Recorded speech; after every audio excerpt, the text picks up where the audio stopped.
Bismillahirrahmanirrahim. Assalamu alaikum students. My name is Muhammad Aqib and I will be teaching you science. कैसे हैं आप सब? आज हम एक नया चैप्टर का आगाज कर रहे हैं, The Solar System, and it's a very fascinating chapter जिसको आप ना ही सिर्फ आज enjoy करेंगे, but I will take you on a ride to one of the most fascinating facts about science. चलते हैं बोर्ड की तरफ.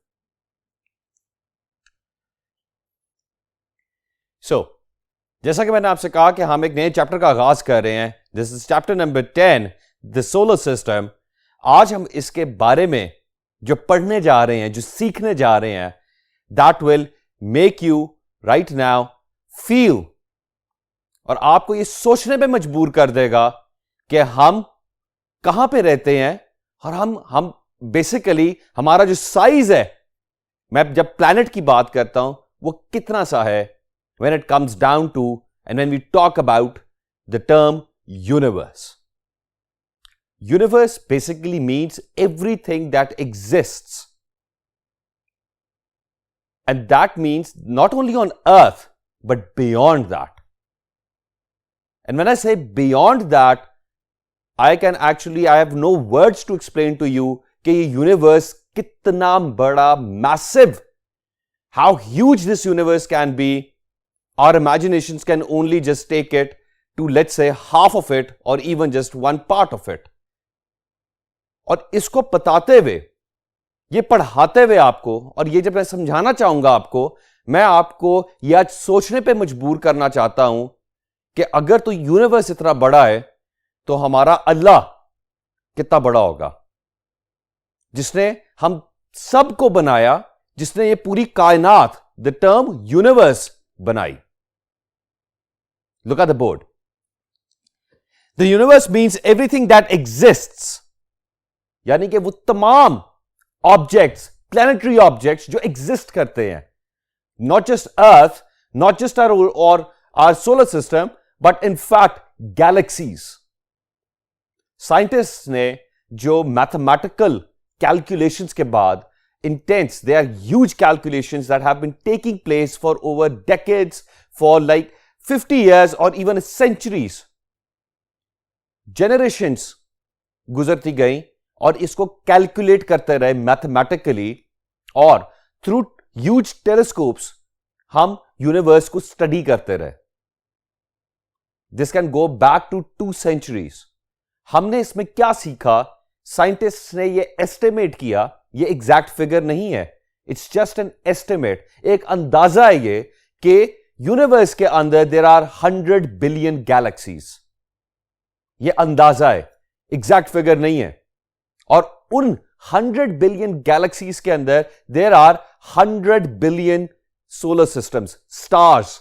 इनफैक्ट हो सकता है कि जो उसके साथ सोलर सिस्टम्स भी हो, but imagine now when I use the term 100 billion galaxies और उसके अंदर 100 बिलियन स्टार्स का होना, तो एक कितना मैसिव यूनिवर्स है.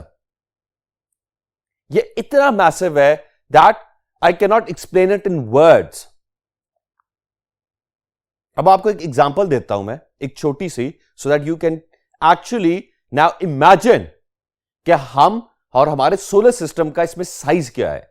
लेट्स से मैं एक ये डॉट यहां पे ड्रॉ कर रहा हूं.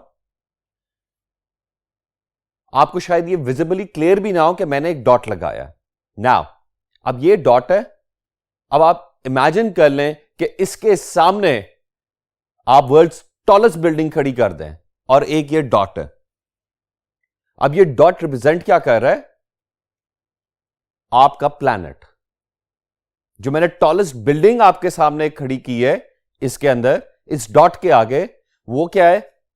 That can be a simple, सिर्फ एक स्टार हो सकता है. यानी कि the stars can be as huge as you can imagine, कि जिसके अंदर you can fit in 100 billion earths. आप उसके अंदर 100 billion earth को फिट कर सकते हैं उस स्टार के अंदर. इतने बड़े स्टार्स भी हो सकते हैं. Now imagine that there are 100 billion stars in 100 billion galaxies. अब आप इन दोनों को मल्टीप्लाई करें तो क्या टर्म बन जाती है? उतने स्टार्स होंगे. एग्जैक्टली रोंगटे खड़े होते हैं. This is just the beginning. हम तो अभी इसको स्टार्ट कर रहे हैं सिर्फ. अब मैं चूंकि इसको जो पढ़ाना चाह रहा हूं और इसमें आपको जो समझाना चाह रहा हूं, for you to understand that how huge this universe can be, इसी वजह से साइंटिस्ट ने यह अंदाजा लगाया कि हम इसमें जब डिस्टेंसेस को, लेट्स से हमने अगर सन और एक ड्वार्फ प्लैनेट यानी प्लूटो के दरमियान अगर डिस्टेंस कैलकुलेट करना है, अगर हम वो किलोमीटर्स में लिखेंगे वो तो बहुत मैसिव बनेंगे. वो तो इतना बड़ा एक नंबर आ जाएगा हमारे सामने कि हम तो उसको शायद कागज पे ना लिख सकें. सो उन्होंने सिंपली क्या किया, उन्होंने एक नया यूनिट दरियाफ्त किया in order to calculate distances of planetary objects. Planetary means planets के दरमियान, स्टार्स के दरमियान, इन सारे सेलेस्टियल बॉडीज के दरमियान डिस्टेंस को कैलकुलेट करने के लिए एक नया यूनिट दरियाफ्त हुआ, and that was known as light year. Today, scientists use this term, this unit, to calculate a distance between a galaxy and another galaxy. कि इनके दरमियान कितना डिस्टेंस होगा इन गैलेक्सीज के दरमियान. वो किलोमीटर्स में नहीं लिखा जा सकता, because you do not have enough space. आपके पास कागज खत्म हो जाएगा लेकिन वो डिस्टेंस खत्म नहीं होगा. दैट इज वाई उसको छोटा करके लिखने के लिए और अंदाजा लगाने के लिए कि कितना फार अपार्ट हैं ये दो गैलेक्सीज, लाइट ईयर्स का दरियाफ्त हुआ. यह यूनिट यूज होने लगा to calculate the distances between all these objects and all these planets, all these stars, galaxies in the universe. अब लाइट ईयर होता क्या है? Look at the board. A light year is distance travelled by light at a speed of 300,000 kilometers per second in 1 year. एक साल के अंदर जो light ने डिस्टेंस ट्रैवल किया उसको कहते हैं लाइट ईयर. अब लाइट की स्पीड क्या है? लाइट ट्रैवल्स एट 300,000 किलोमीटर्स पर सेकेंड, यानी कि एक सेकेंड के अंदर वो 300,000 किलोमीटर्स डिस्टेंस ट्रैवल कर चुकी होती है.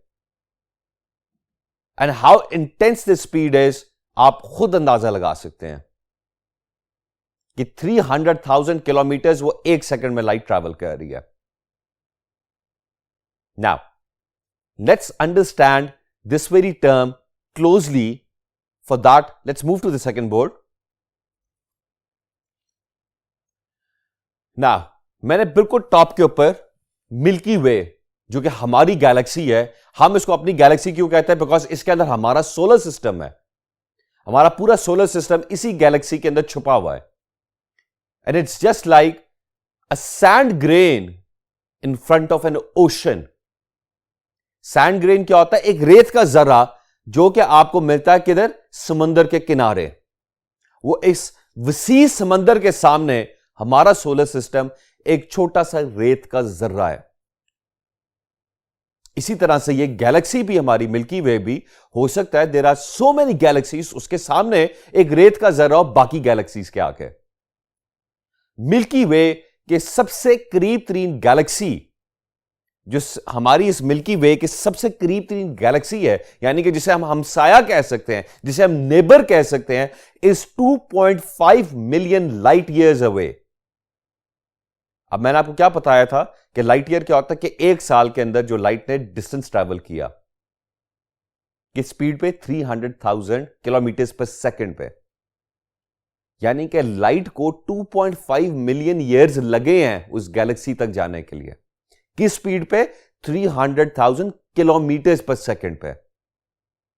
Note that down on a paper and then start to imagine कि 2.5 मिलियन 25 लाख साल लगे हैं उस लाइट को ट्रैवल करने के लिए इस गैलेक्सी, यानी हमारी मिल्की वे से हमारी नेबरिंग गैलेक्सी एंड्रोमेडा से, ऑल्सो नोन एज M31. ये इस गैलेक्सी का नाम है. इसके दरमियान डिस्टेंस अब आप सोचें कितना है, और यह हमारा यूनिवर्स है. Okay, so this is basically just a basic concept for you to visualize, for you to imagine. आप सोचें इसके ऊपर बैठ के कि ये कितने डिस्टेंसेस हैं.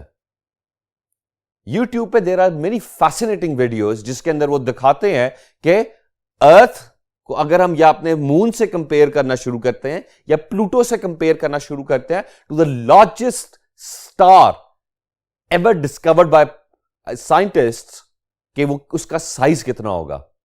और वो कहते हैं कि जी इसके अंदर तो there can be like billions of Plutos that we can fit in the star, there can be billions of earth that we can fit in the star. इसी तरह से हमारे अब आते हैं सोलर सिस्टम पे, जिसको मैं ये कह रहा था, जिसको मैंने आपको किस चीज के हवाले से उसको मैंने समझाने की कोशिश की कि अब हमारा सोलर सिस्टम जो है एक हमारी गैलेक्सी के आगे एक रेत का जर्रा है। सिर्फ हमारा ये जो मिल्की वे है इसके अंदर there are thousand and thousands of stars, उसके इर्द गिर्द हो सकता है there are other planetary objects orbiting to, लेकिन हमारा सोलर सिस्टम सिर्फ एक रेत का जर्रा है इस बड़े से समंदर के आगे। अब जरा बोर्ड की तरफ देखिएगा। Now this is our solar system basically, जो कि आपकी किताब में भी ड्रॉ हुआ है और आपके सामने इस वक्त आपको नजर भी आ रहा है। फिलहाल किताब को जरा साइड पर रख दें so that you can understand what our solar system is और इसमें कौन कौन से प्लैनेट्स हैं। Starting from sun which is a star, ठीक है, और उसके इर्द गिर्द ऑर्बिट करते हैं कितने planets? 8 planets. Previously before 2006 there were 9 planets. Now scientist ने क्या किया कि प्लूटो को इसको निकाल दिया प्लैनेट्स की लिस्ट में से और इसको एक नई टर्म दी कि इट्स अ ड्वार्फ प्लैनेट। ये बहुत छोटा है, ये इतना छोटा है जितना हमारे अर्थ के इर्द गिर्द जो चांद है, जो मून है, वो ऑर्बिट कर रहा है, ये उतना छोटा है। तो इसलिए इसको एक नाम दे दिया कि it's a dwarf planet. The most farthest apart planet in our solar system is Pluto, लेकिन अब वो लिस्ट में नहीं रहा। It's known as dwarf planet. Okay, now let's get back. Now solar system को हमने डिवाइड किया in luminous and non luminous bodies में।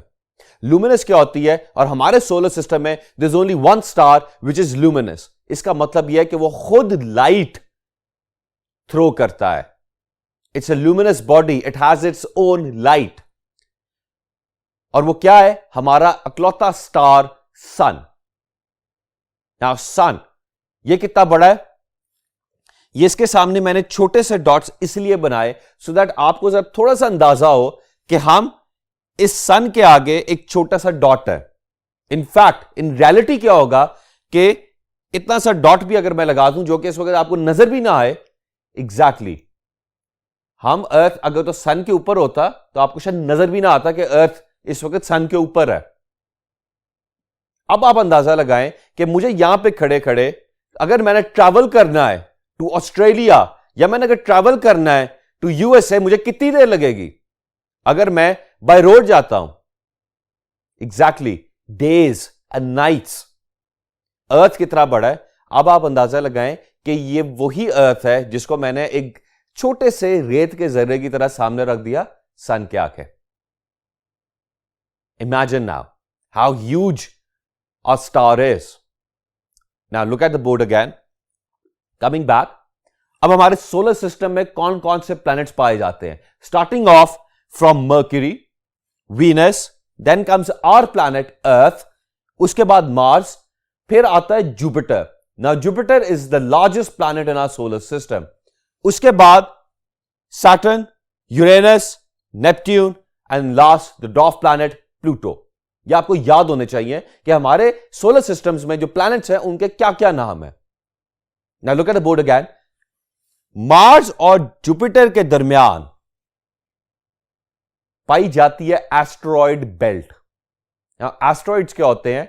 Basically there are debris falling off from, they have been travelling around the earth, और ये sorry they are travelling around in our solar system for like many light years ago. अब ये asteroids जो होते हैं basically ये travel करते रहते हैं इसी दरमियान में। अब इसके अंदर कोई एस्टेरॉइड 1000 किलोमीटर भी बड़ा हो सकता है, यानी कि उसमें 1000 किलोमीटर इतना बड़ा एस्टेरॉइड भी हो सकता है। लेकिन अब मैं आपको एस्टेरॉइड्स के बारे में भी बताता चलूं। बेसिकली ये अपनी ग्रेविटेशनल कोई इनकी फील्ड नहीं है। ये जैसे से बाकी प्लैनेट्स जैसे मर्करी हो गया, वीनस हो गया, मार्स हो गया, वो सन की ग्रेविटेशनल फोर्स की वजह से, लुक एट दिस, अगर ये सन है और ये बाकी के प्लैनेट्स हैं, वो इस सन की ग्रेविटेशनल फोर्स की वजह से इसके इर्द गिर्द ऑर्बिट कर रहे होते हैं. So they are orbiting around the sun because of the sun's gravitational force.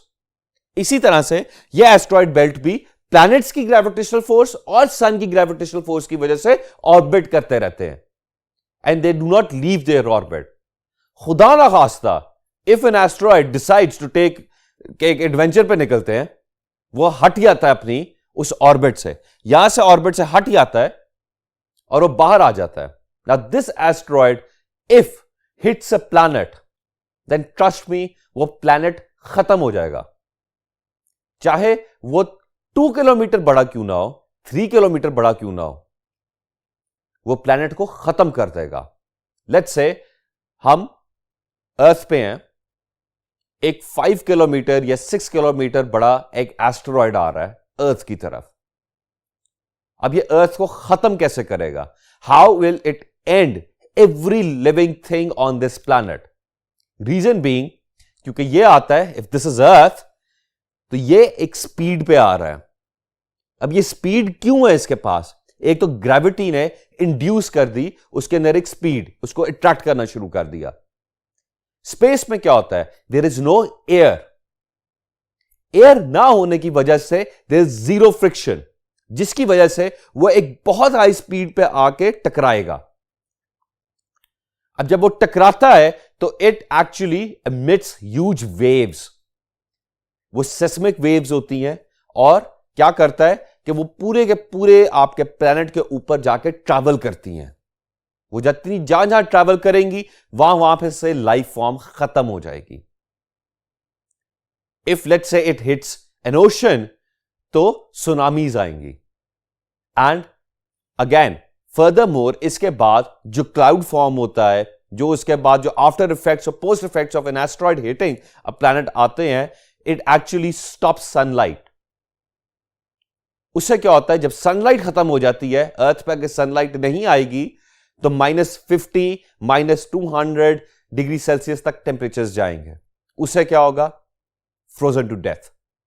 So every living thing can die instantly because of a simple 6 kilometre बड़ा एक एस्ट्रॉइड से. So yes, the solar system, the universe can be very scary as well. और अभी तक ये जो बात सारी चल रही है, अर्थ एक चल रहा है, it has been saved from a lot of these objects. Search करिएगा कि इसी साल एक एस्टेरॉयड अर्थ के करीब से गुजरा था. अगर तो वो अर्थ को हिट करता तो उसके क्या इफेक्ट्स होते हैं. यूट्यूब पे ये बड़ी फैसिनेटिंग वीडियो मौजूद है. एंड ट्रस्ट मी, ये वो वीडियोस है, ये सोलर सिस्टम के हवाले से खास तौर पे जितनी इंफॉर्मेशन आपको यूट्यूब पे मिलेगी, it will not even let you blink your eye. आप पल के बिना जब खा सकें, ये इतनी इंटरेस्टिंग इंफॉर्मेशन है, ये इतनी फैसिनेटिंग इंफॉर्मेशन है. Now getting back to the board, understanding a solar system. अच्छा, सो एज आई सेड, सन के इर्द गिर्द ये जो सारे प्लैनेट्स हैं क्यों घूम रहे हैं? Because of the sun's gravitational force. ये सन के इर्द गिर्द घूमते रहते हैं. नाउ हर प्लैनेट की अपनी एक खासियत है. अब आपको वो मैं जरा बताता चलूं. अब आप ये देखिएगा कि Mercury being closest to the sun, so जब इस पे सन की, इसका मतलब है कि रे पड़ेगी. अगर ये मर्क्यूरी है और ये आपका सन है, ये मर्क्यूरी है, तो इसकी जब सनलाइट पड़ती है तो वहां पे temperatures are boiling temperatures, you cannot live. अब जैसे ही उस पर सनलाइट नहीं पड़ेगी तो वो एकदम माइनस के अंदर टेम्परेचर गिरता है. Same goes with Venus. Earth being the only planet in the solar system that can sustain life. Why? Because वो एक बहुत ही नॉर्मल लाइट वहां पे आती है. हमारे पास जो टेम्परेचर है, जो नॉर्मल टेम्परेचर है, वो 22 से 36 डिग्री सेल्सियस तक अर्थ पे रहता है. Now imagine in summers हमसे हीट बर्दाश्त नहीं हो रही होती, विंटर्स हमें सर्दी बर्दाश्त नहीं हो रही होती. Now imagine फिर बाकी के प्लैनेट्स के ऊपर क्या स्टोरीज चल रही हैं, जहां पे temperatures can go from -200 to -500 degrees Celsius. ये जितने आपके सारे प्लैनेट्स इसके बाद आते हैं, मार्स, इस पर -20 डिग्री सेल्सियस टेम्परेचर है।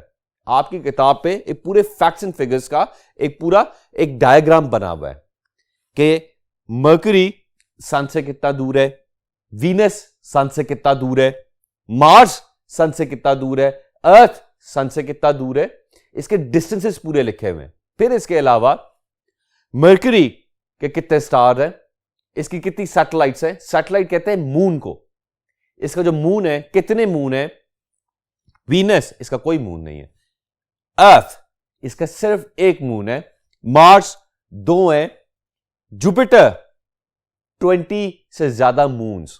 अगेन ये जितने आगे आपके प्लैनेट्स हैं इसमें 20 से ज्यादा मून्स एग्जिस्ट करते हैं जो कि अपने प्लैनेट के इर्द गिर्द ऑर्बिट कर रहे होते हैं। अब याद रखिएगा, look at the board, the further the planet from sun, larger it takes, the longer it takes for it to orbit it.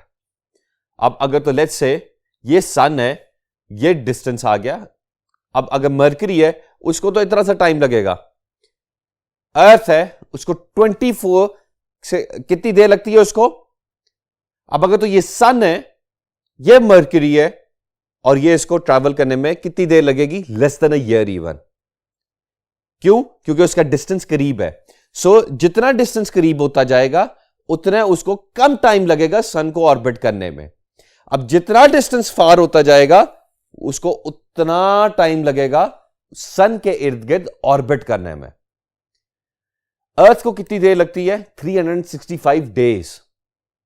Jupiter को मोर देन 10 ईयर्स, यानी कि वहां पे एक साल कितना लंबा होगा, हमारे 10 सालों से ज्यादा के बराबर।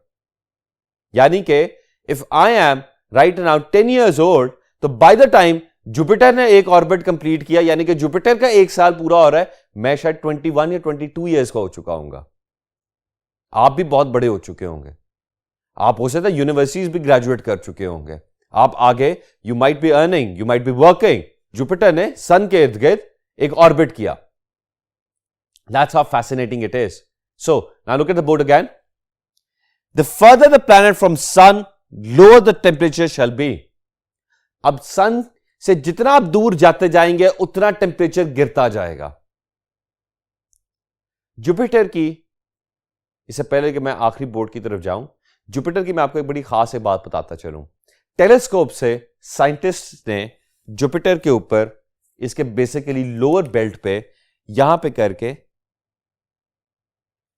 एक चीज एक नोटिस की कि ये क्या एक चीज है जो कि घूम रही है जुपिटर के ऊपर, एक घूम रही है।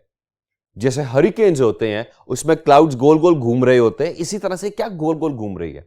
The black spot on Jupiter basically actually जब इसको जाके करीब से देखा तो आप समझ लें, अगर आप अर्थ को ले जाएं इसके पास, तो ये अर्थ जितना बड़ा, यानी कि पूरे अर्थ जितना बड़ा एक स्टॉर्म है,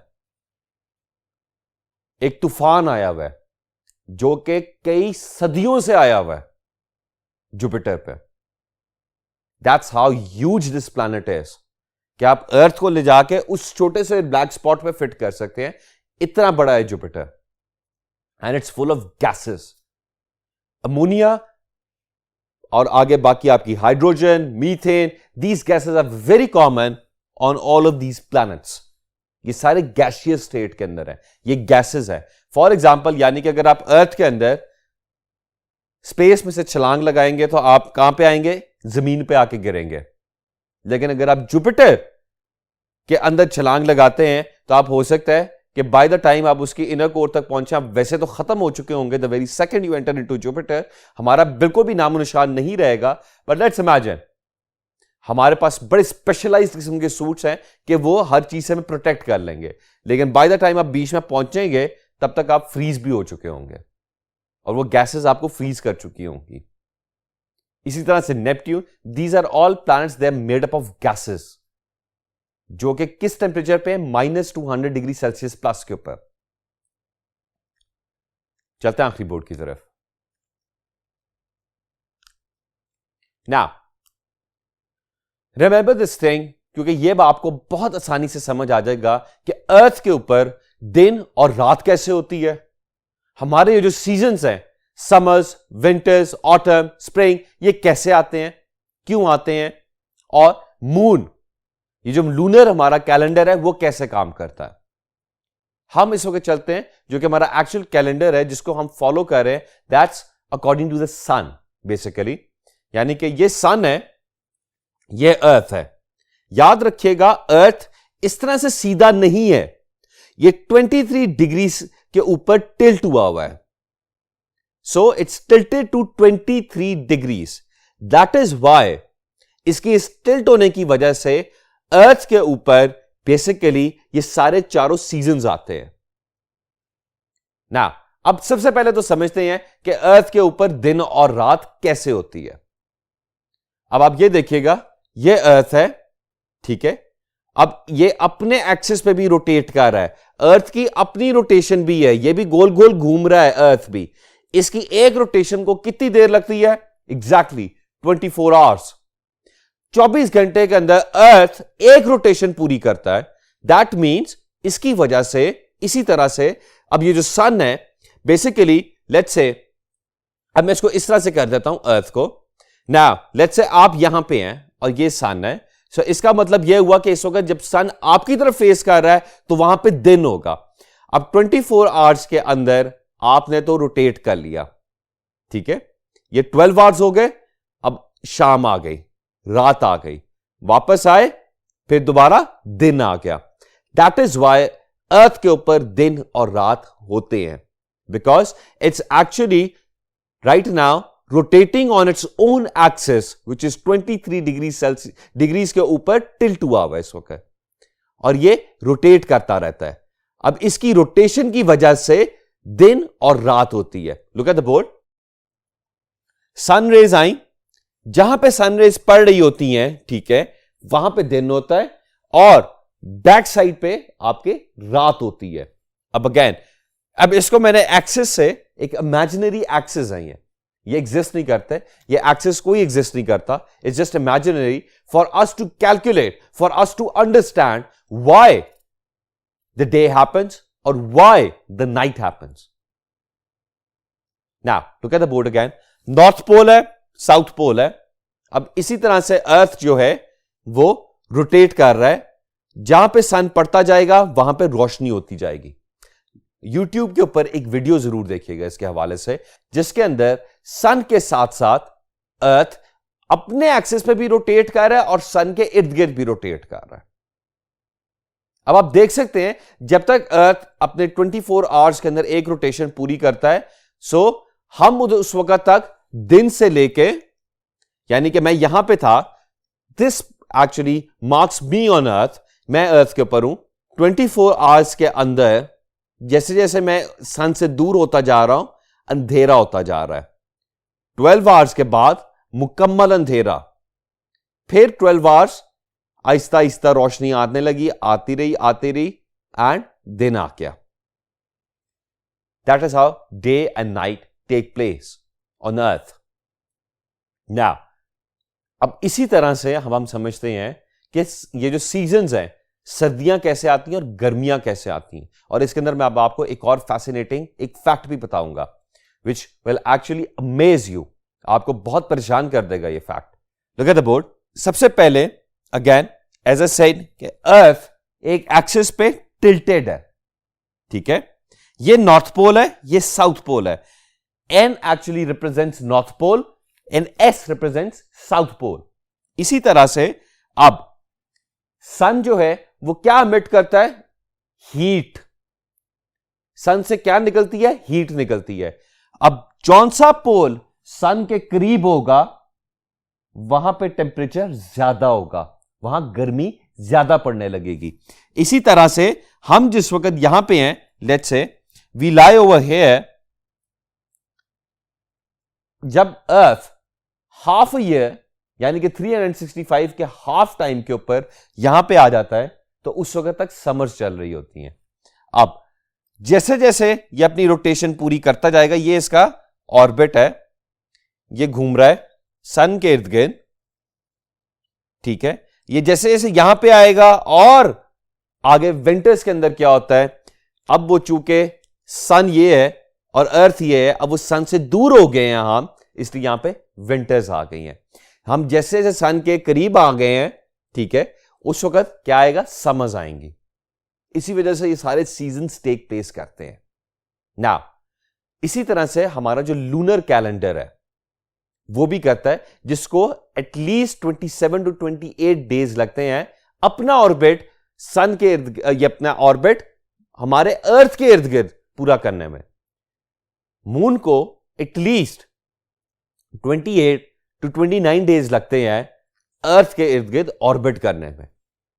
अब सन बेसिकली क्या करता है, सन बेसिकली हमारे इस मून को लिट करता है। अब अगर तो ये हमारा मून है तो sun basically being a luminous body moon के ऊपर अपनी रोशनी डालता है। सो मून फिर हमें अगेन रोशन नजर आता है, बिकॉज चांद की अपनी कोई लाइट नहीं है, अर्थ की अपनी कोई लाइट नहीं है, इसलिए यह टर्म लिखी जाती है कि sun is the only luminous body, only luminous star in the solar system, the rest are all non luminous. उनकी अपनी कोई लाइट नहीं है। इसी तरह से चांद की अपनी कोई लाइट नहीं है, यह सन से रिफ्लेक्ट करता है लाइट, जिसकी वजह से हमें चांद रोशन नजर आता है। अब इसका जो 27 टू 28 डेज का साइकिल है वो क्या होता है, गौर से देखिएगा। स्टेप 1 बिल्कुल डार्क, बिल्कुल ब्लैक होता है, ये नजर ही नहीं आ रहा होता।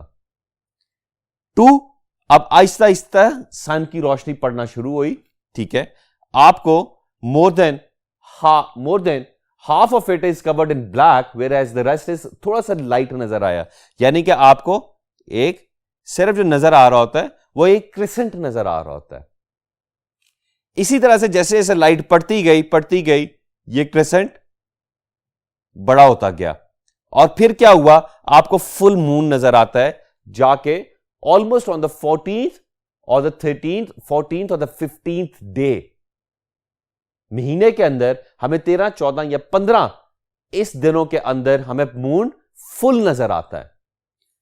उसके बाद क्या होता है, again it starts to get dark, वही क्रेसेंट आया, करते करते करते again half of it, and then it comes back to a full dark moon. ये इसका 28 डेज का साइकिल है।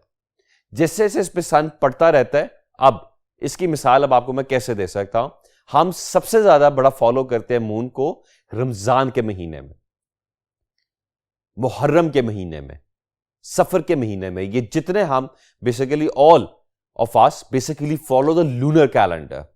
हम क्या करते हैं, बेसिकली ये देखते हैं कि अगर तो चांद इतना सा बारीक सा आपको नजर आ रहा है, तो इसका मतलब यह हम स्टार्ट कर देते हैं कि हमारा लूनर कैलेंडर, हमारा एक इस्लामी महीना शुरू हो चुका है। फॉर एग्जाम्पल रमजान शुरू हो गया। अब इसी तरह से वो पूरी एक साइकिल शुरू होती है, starting off from a crescent, यानी कि एक छोटे से क्रेसेंट से शुरू हुई, चलते चलते चलते चलते ब्लैक हुआ, फिर आहिस्ता आहिस्ता पूरा फुल मून आया ऑन द 14th और द 15th ऑफ रमजान, और उसके बाद ईद वाले दिन, यानी कि चांद रात वाले दिन, जिसको हम चांद रात कहते हैं, वो वापस इस तरह से एक बारीक सा क्रेसेंट बन चुका होता है। क्रेसेंट क्या होता है, it is also termed as, जो कि हमारे पाकिस्तान के झंडे के अंदर भी है, इट्स ए क्रेसेंट बेसिकली, वो ये होता है, दिस इज अ क्रेसेंट। हम इसको बेसिकली रिप्रेजेंट करते हैं, इससे बेसिकली रिप्रेजेंट करते हैं कि एक नया इस्लामी महीना शुरू हो गया। आज के ये लेक्चर मैं बेसिकली चाहूं तो इसको तो हम 6 आवर्स तक एक्सटेंड कर सकते हैं। ये इतना फैसिनेटिंग और ये इतना इंटरेस्टिंग चैप्टर है, लेकिन जैसा कि मैंने आपसे कहा था कि I will be telling you lot of facts and figures in this very chapter, और मैं आपको बताता चलूंगा इस चैप्टर के अंदर। सो बेसिकली दिस मार्क्स अस, इसके अंदर नोट करिएगा, किताब से पढ़िएगा, YouTube पे वीडियोस देखिएगा, इस लेक्चर के अंदर जितनी एनिमेशंस आपने देखी हैं उनको गौर से दोबारा देखिएगा, they will all help you understand the very topic. But ये याद रखिएगा कि ये जितना चैप्टर है अगेन एक रेत का जर्रा है in front of this entire topic when we talk about the term universe. The many scientist, ये बहुत सारे ऐसे छोटे बच्चे भी हैं आप लोगों में से भी ऐसे बहुत सारे होंगे जो कि बड़े शौक से इसको समझना चाहते हैं, want to become astrophysicists, who want to become astronauts. All of these scientists basically study the solar system and the universe. और याद रखिएगा, जो शख्स बेसिकली जो स्टार को ढूंढता है, जो किसी मून को ढूंढता है, जो किसी प्लैनेट को ढूंढता है सोलर सिस्टम में, उसके नाम से उसको, उस चांद को या उस प्लैनेट को, उस स्टार को उसी शख्स का नाम दिया जाता है. सो आप जितने ऑड प्लैनेट्स या स्टार्स पढ़ेंगे, वो जितनों का नाम आप पढ़ेंगे, वो कोई ना कोई किसी ना किसी साइंटिस्ट के नाम पे होंगे. And you get big time reward for actually finding these objects. कोशिश करिएगा, if you can not go and find a telescope, YouTube पे वीडियोस देखें. That will fascinate you even more, क्योंकि वो एनिमेशंस आपको और फर्दर समझाएंगी कि हम कुछ भी नहीं है in front of this entire universe, in front of this solar system, in front of our very own sun. हम कुछ भी नहीं है. हम एक, अगेन जैसे मैं कहता हूं, एक रेत का जर्रा है in front of this entire ocean of galaxies and solar system. इसके साथ हम आज का ये लेक्चर खत्म करते हैं. मिलेंगे अगले लेक्चर के अंदर. अपना ढेर सारा ख्याल रखिएगा. खुदा हाफिज.